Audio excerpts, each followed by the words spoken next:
Para ir acabando con el apartado de literatura medieval, lo que nos queda es la literatura del siglo XV. En realidad, aunque yo os diga ahora que la literatura del siglo XV es literatura medieval, ya sabéis, porque he insistido en ello, que el siglo XV en realidad es un siglo de transición entre la Edad Media y el movimiento que va a venir después, que es el Renacimiento. Ya sabéis que la gente no se acuesta un día medieval y a la mañana siguiente se levanta renacentista, sino que hay unos periodos de transición, y en esos periodos de transición siempre conviven algunos elementos que son del movimiento anterior con algunos movimientos que son con algunas características que son del movimiento que va a venir después, en este caso el Renacimiento. Por eso, aunque nosotros pongamos el siglo XV como final de la Edad Media, tenéis que pensar que en el siglo XV nos vamos a encontrar con características que ya son propias de la nueva sociedad, de la sociedad moderna, porque se considera que la Edad Moderna empieza cuando acaba la Edad Media. Por tanto, nos vamos a encontrar con características de la sociedad moderna que, por ejemplo, se ven muy bien en la obra de la que vamos a hablar hoy, que es la Celestina. Además de todo eso, recordar los cambios que se producen en el mundo en el siglo XV. En el siglo XV, Colón llega a América, y con la llegada de Colón a América se ve que el mundo no era como la gente lo concebía hasta ese momento. Incluso los que pensaban que la Tierra era redonda, que eran una minoría, pensaban que la Tierra era mucho más pequeña de lo que es en realidad. Colón, ya sabéis que cuando llega a América piensa que ha llegado a las Indias, que ha dado toda la vuelta y que en realidad está en algún país asiático. Claro, cuando después se descubre que en realidad aquello es un nuevo continente, la cosmovisión de la gente cambia y van a cambiar muchas cosas. Eso es la mentalidad. Se va a demostrar también que la Tierra es redonda, por tanto esos modelos medievales de la Tierra plana, se va a descubrir también, se va a demostrar que la Tierra no es el centro del universo, no es el Sol que gira alrededor de la Tierra, sino la Tierra que gira alrededor del Sol. Esto a algún filósofo del siglo XV, en concreto a Giordano Bruno, le costó la hoguera, ¿no? Sostener esto le costó que lo quemaran en la hoguera. Más adelante se demostró que no era así, pero ya os digo, la Iglesia Católica luego siglos después pidió disculpas, pero claro, ya la vida no se la devuelve. Entonces, eso pasa. Recordad también lo que ocurre, que las fechas que solemos tomar como final de la Edad Media, que están justamente en el siglo XV, recordad, se toma como final de la Edad Media el año 1492, que es cuando Colón llega a América, pero también se toma como fecha final de la Edad Media el año 1453, porque en ese año pasan dos cosas fundamentales. La primera es que los turcos toman Constantinopla, lo que hoy en día es Estambul. Lo que hoy en día es Turquía y aquello que era Constantinopla era todavía cristiano en aquella época. Y cuando los turcos toman Constantinopla y toman Turquía, convierten el Islam en religión obligatoria, y entonces muchos sabios, muchos estudiosos que vivían en Constantinopla, y digo que vivían allí porque era un lugar abierto, era un lugar de muchísimo intercambio cultural y de muchísimo intercambio comercial.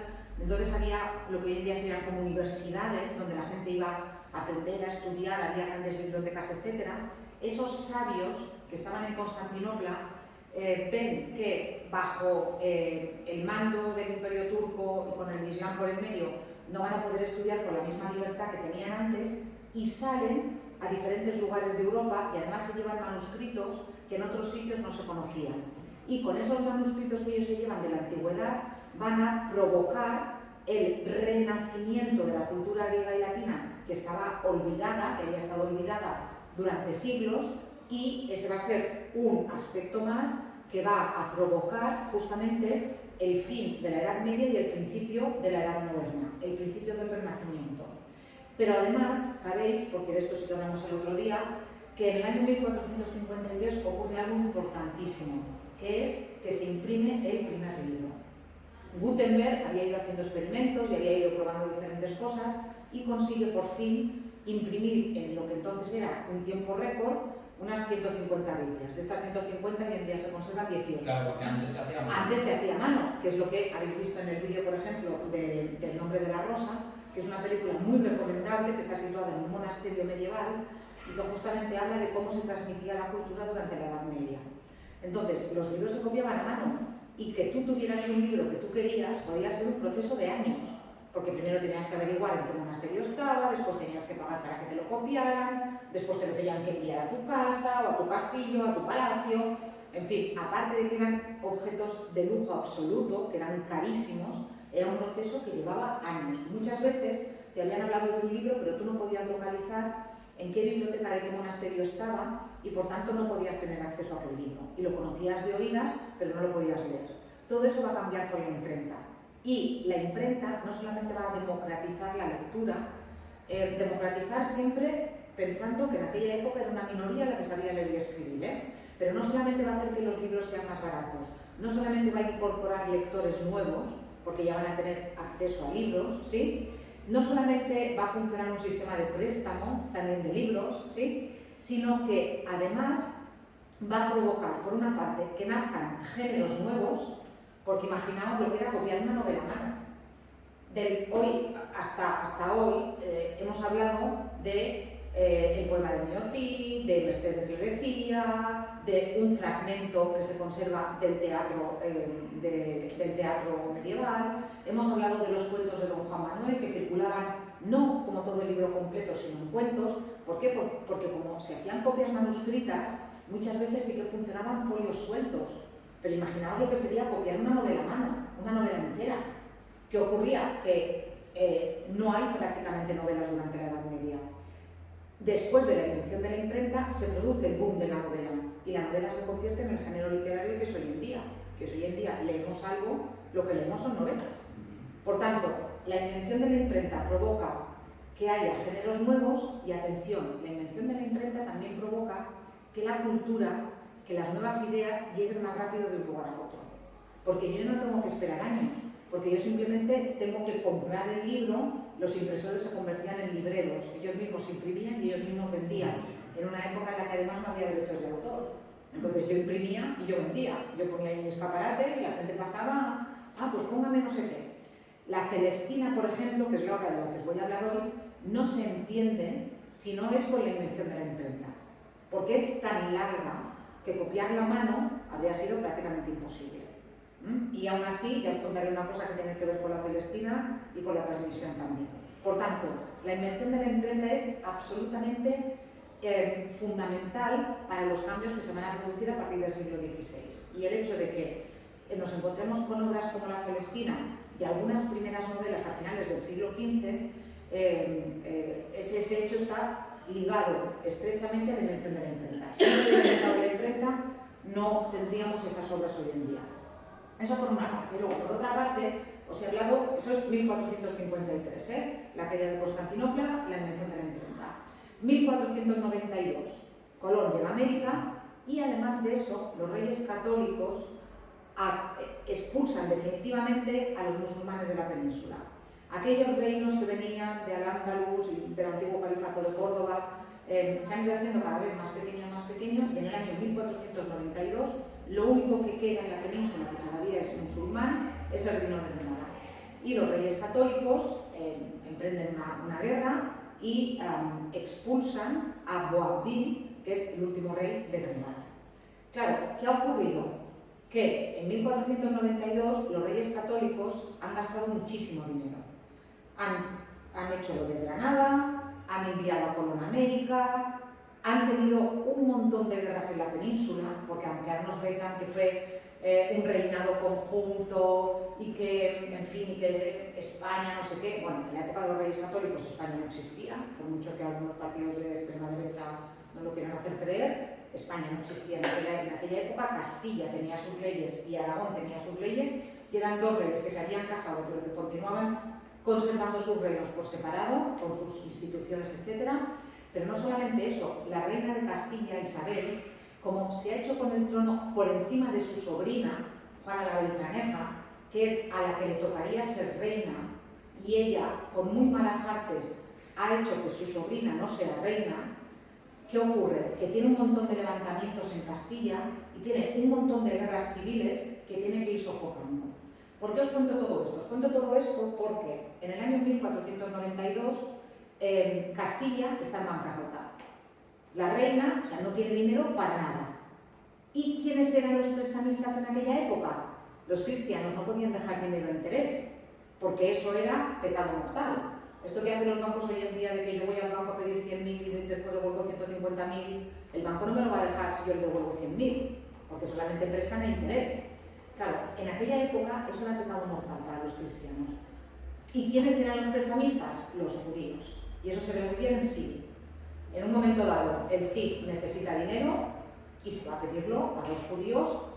Además hace una cosa, en fin, un poco fea, pero bueno, ya lo leeréis, ¿eh? La cuestión es que cuando los reyes católicos, especialmente Isabel, ve que no tiene dinero, ¿qué hace? Expulsa a los judíos de la península.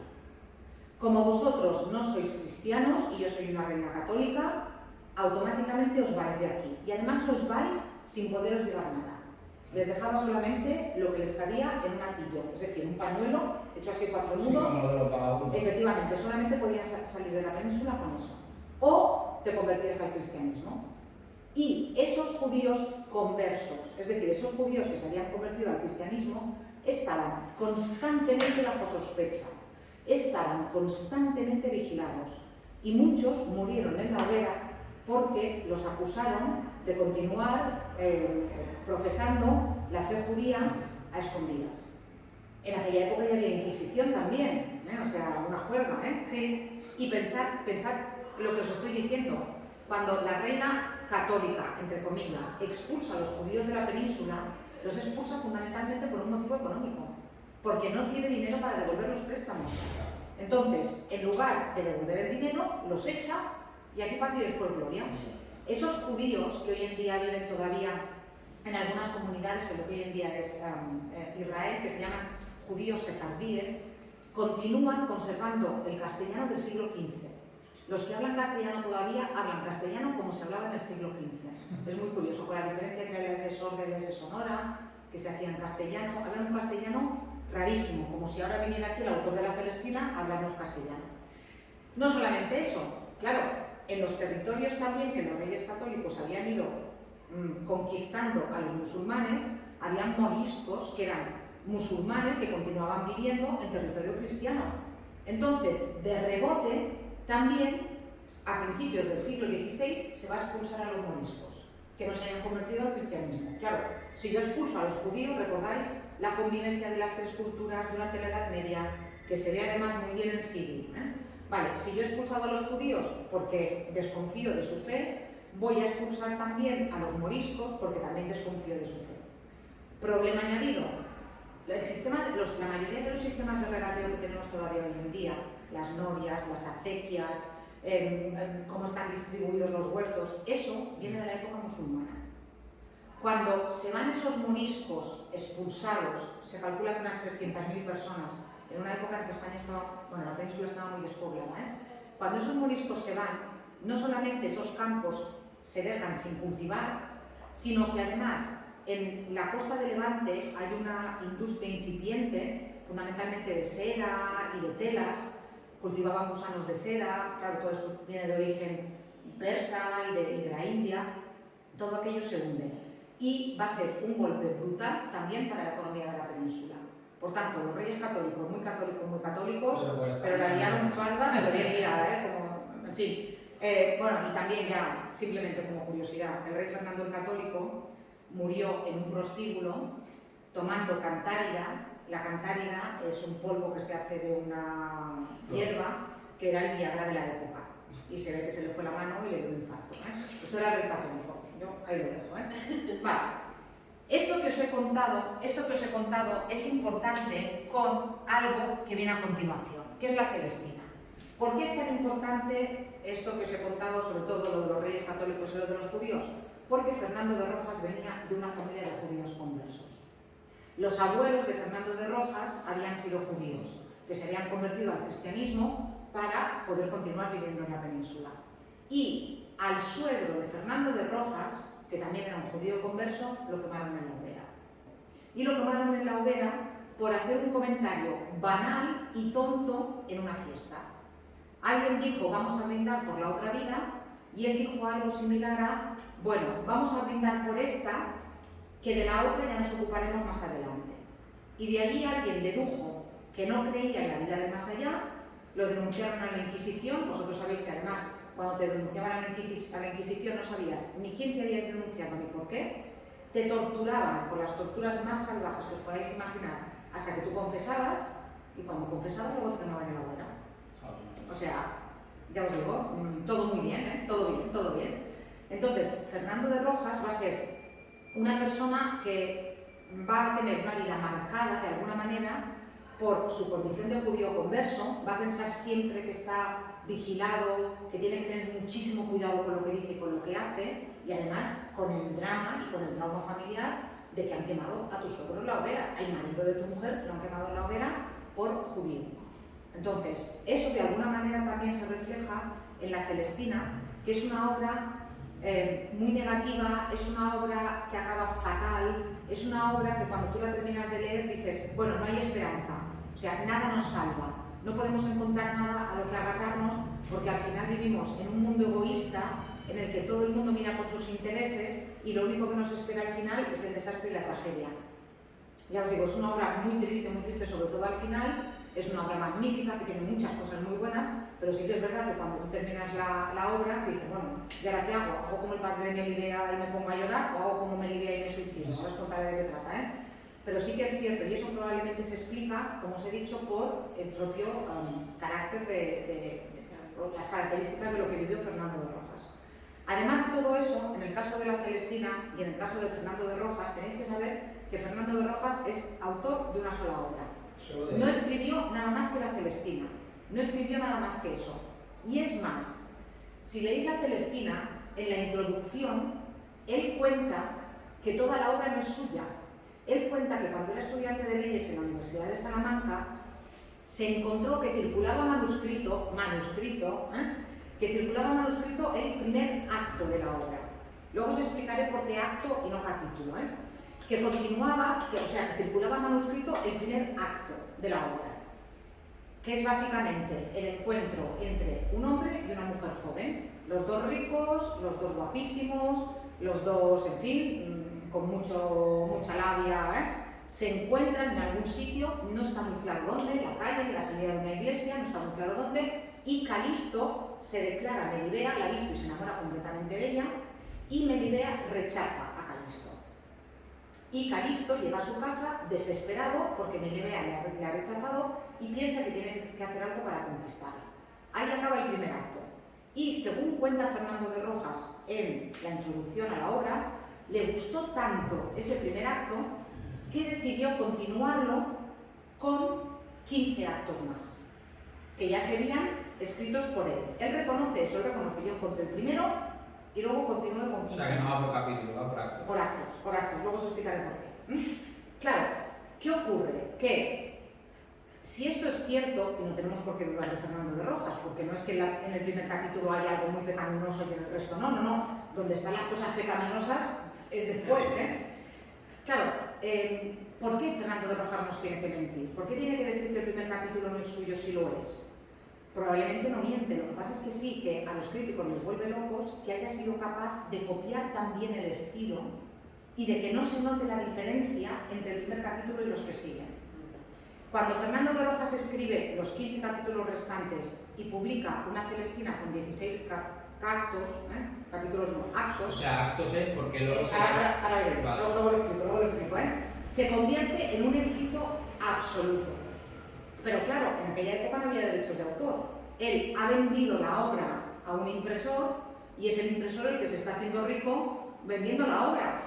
Además, Fernando de Rojas le pone de título Tragicomedia de Calisto y Melibea, porque son los dos protagonistas. Pero resulta que en la obra sale una Celestina, que es una alcahueta, que es la correveidile entre los amores, de los amores entre Calisto y Melibea, y el público se siente entusiasmado con este personaje.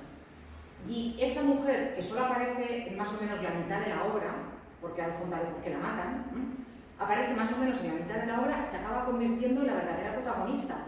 Y Fernando de Rojas, que es muy listo y que lo ve, ¿qué hace? Publica una segunda edición de la obra, añadiendo 5 capítulos, 5 actos, por en medio, que no aportan nada, en realidad no aportan nada, pero añade 5 actos por en medio y le cambia el título y la llama tragicomedia de Calisto y Melibea y la puta vieja Celestina. ¡Hostia! O sea, como marketing, primero aparece Celestina y luego además no solamente que aparezca Celestina, sino que encima la puta vieja Celestina. O sea, ya la cosa es más interesante. Total, vuelve a vender el libro y luego hay algún listo por ahí que dice, uy, pues yo voy a hacer lo mismo y coge la obra y añade un acto más, que se llama el acto de traso, pero que es muy malo, aparece un personaje que no tiene nada que ver con el resto de la obra y nada, esa edición de 22 actos no tiene ningún tipo de interés. La que tiene interés es la de los 16 y la de los 21, que esa clarísimamente son obra de Fernando de Rojas. Pero si tenemos en cuenta la edición de 22 actos, fijaos, estaríamos hablando de 3 manos. El del primer capítulo, los 20 actos que añade Fernando de Rojas y luego el autor es anónimo que añade el llamado acto de traso. O sea, que el primero y el último son anónimos. No es el último. Estos capítulos están añadidos por el medio.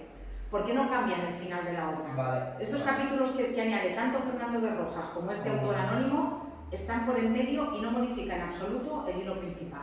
Simplemente son actos... Relleno, en realidad relleno. ¿Sí? Ahora, por tanto, problema de la autoría. Fernando de Rojas, todo Fernando de Rojas, otro autor, pero bueno, vamos a decir que Fernando de Rojas y vamos a creernos lo que él nos dice y vamos a considerar que el primer acto no es suyo. He dicho acto. ¿Y por qué he dicho acto? Pues mirad cómo está escrita la obra. ¿Lo ves? Esto os tiene que sonar. Esto os tiene que sonar de la Dama del Alba. ¿A que sí? Calisto. Así empieza la obra.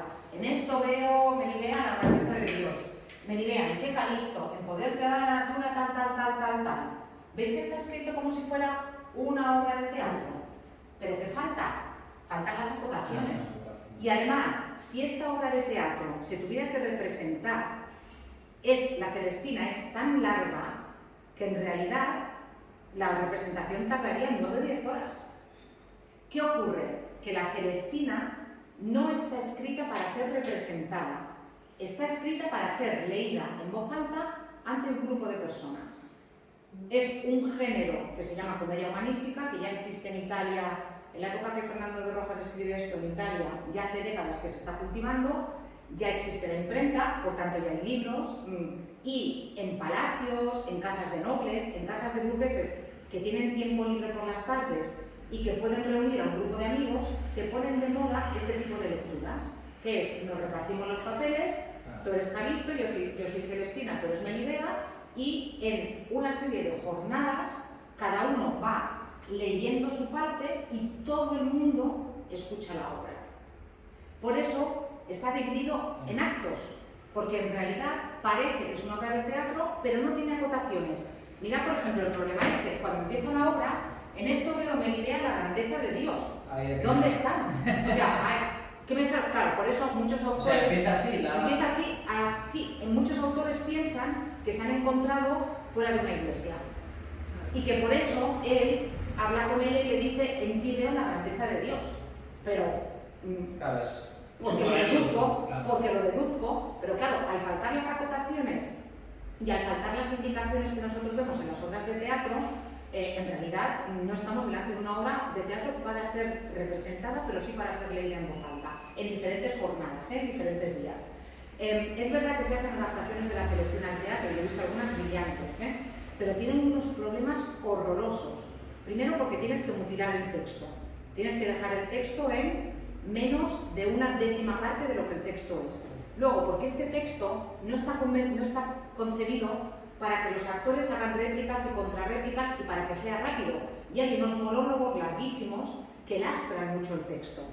Y, tercero, se necesitan un montón de actores para representarlo, eso es un problema porque eso vale mucho dinero, y finalmente hay continuos cambios de escenario. Entonces, ¿cómo lo haces? Que al principio estén fuera de una iglesia, que después están en casa de Melibea, que después estén en casa de Calisto, que después estén en casa de Areusa, que después estén en el huerto, que después estén en... ¿Cómo lo haces todo eso? Es muy difícil, muy difícil. Y, ya os digo, yo he visto algunas adaptaciones muy buenas, pero una cosa es el texto y otra cosa es la adaptación. ¿Sí? Vale, ¿de qué trata la Celestina? Pues básicamente de lo que os he contado.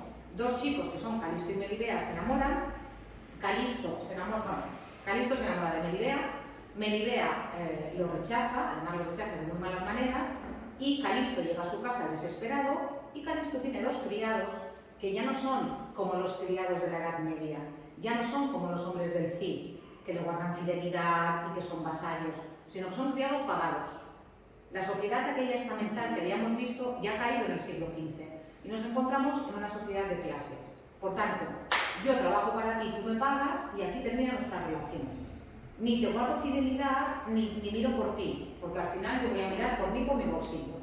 El caso es que cuando Calisto llega a su casa, los criados le ven tan desesperado y Calisto les cuenta, es que estoy enamorado de esta mujer y me ha rechazado. Y uno de los criados le dice, mi madre trabajó con una mujer en un prostíbulo, ¿no? O sea, Celestina había sido puta, ¿no? De verdad, había sido prostituta de joven, y esta mujer lo que hace es que puede entrar en las casas de la gente.